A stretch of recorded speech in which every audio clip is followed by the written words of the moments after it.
Hello student, welcome to my YouTube channel ways of education mantra. Student, आज की इस video में हम करने वाले हैं क्लास 10th की वर्कशीट नंबर 2, जो कि सामाजिक विज्ञान में राजनीति विज्ञान से संबंधित है। आज की हमारी जो वर्कशीट है ये 8 जुलाई 2021 की वर्कशीट है। तो प्यारे बच्चों, यहाँ पर अपना नाम लिखेंगे, यहाँ पर अपने क्लास टीचर का नाम लिखेंगे।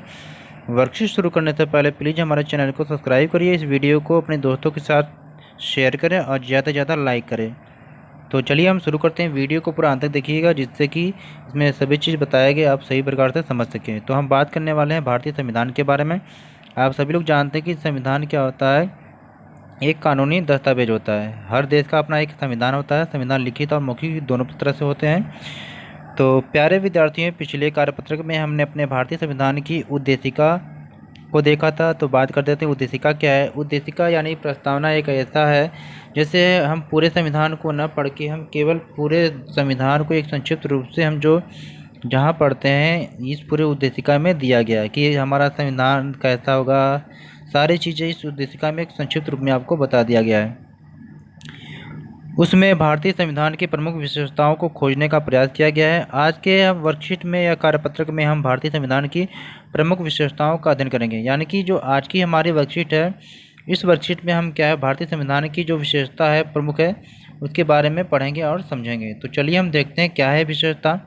तो ये भारत के संविधान की प्रमुख विशेषता है। क्या संघवाद है, संसदीय शासन प्रणाली, सार्वभौमिक वयस्क मताधिकार, शक्तियों का बंटवारा, मौलिक अधिकार, धर्मनिरपेक्षता।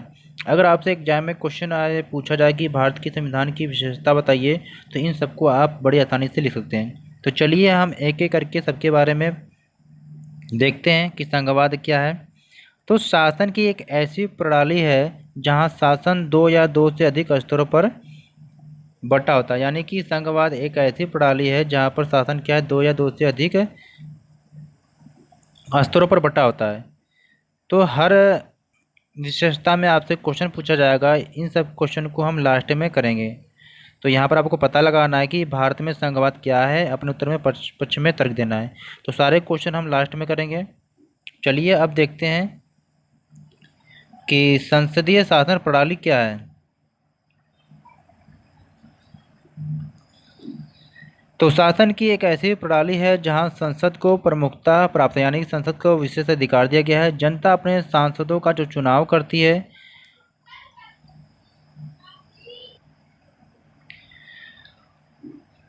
अपने प्रमुख राष्ट्रपति या प्रधानमंत्री का भी चुनाव करती है। तो आपको फिर पता लगाना है कि क्या भारत में भी संसदीय शासन प्रणाली है। सारे क्वेश्चन का आंसर हम लास्ट में देखेंगे। फिर सार्वभौमिक वयस्क मताधिकार क्या है। ऐसी व्यवस्था जहां एक निश्चित आयु को प्राप्त करने के उपरांत सभी नागरिकों को मत देने का और अपने शासक को चुनने का अधिकार। यानी कि सभी जगह पर क्या है, 18 साल से ऊपर के व्यक्ति को वोट देने का अधिकार है और अपने शासक को या अपने नेता को चुनने का ये अधिकार है। क्वेश्चन हम लास्ट में करेंगे। अब हम देखने वाले हैं कि शक्तियों का बंटवारा। शक्तियों का बंटवारा से क्या तात्पर्य है। शासन की ऐसी प्रणाली है जहां संविधान द्वारा शक्तियों का स्पष्ट बंटवारा किया गया है, जिससे क्या है कि सत्ता के केंद्रों के मध्य क्या है कि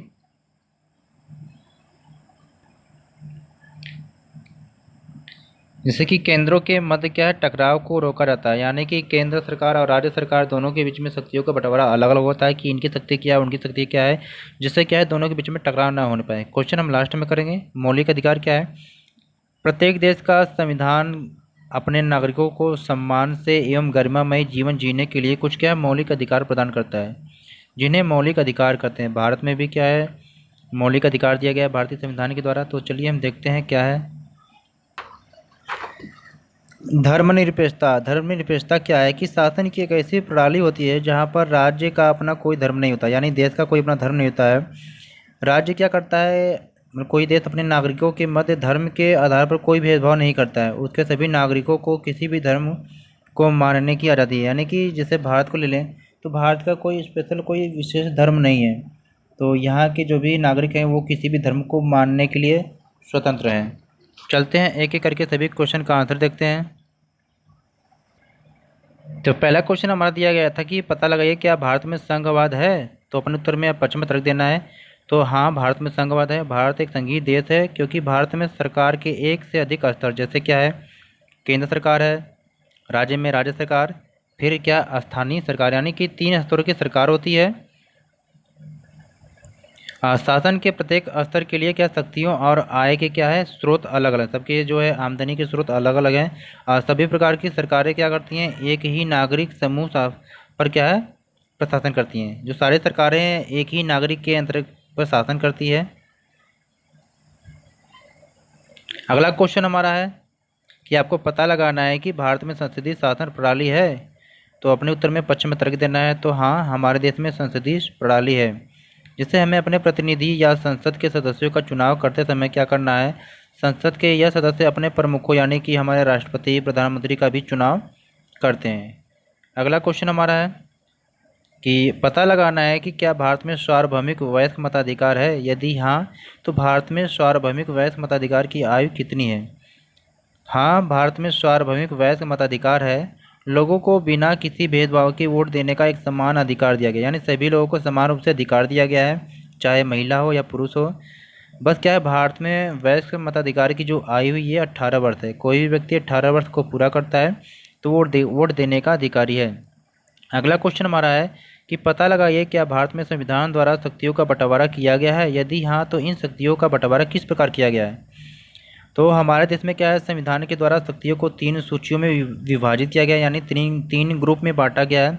संघ सूची, राज्य सूची, समवर्ती सूची। यानी कि संघ सूची के जो विषय होते हैं इन पर कानून बनाने का अधिकार केंद्र सरकार यानी संघ सरकार को होता है, और राज्य सूची के विषय पर कानून बनाने का अधिकार जो होता है ये राज्य सरकार को होता है, और समवर्ती सूची के विषय पर कानून बनाने का जो अधिकार होता है केंद्र और राज्य दोनों को होता है।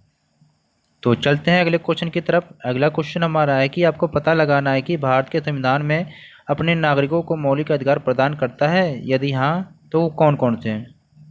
चलिए देखते हैं कि भारत के संविधान में भी क्या है कुछ मौलिक अधिकार दिया गया है। पहला है समानता का अधिकार, यानी सभी लोग समान हैं।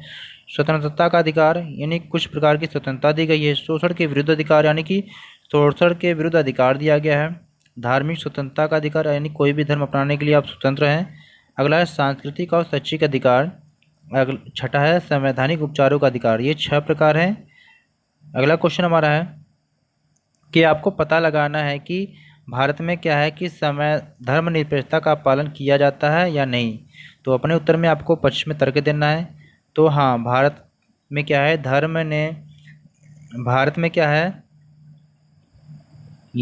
भारत में धर्मनिरपेक्षता का पालन किया जाता है। यहाँ कोई आधिकारिक धर्म नहीं, यानी भारत का कोई विशेष धर्म नहीं है।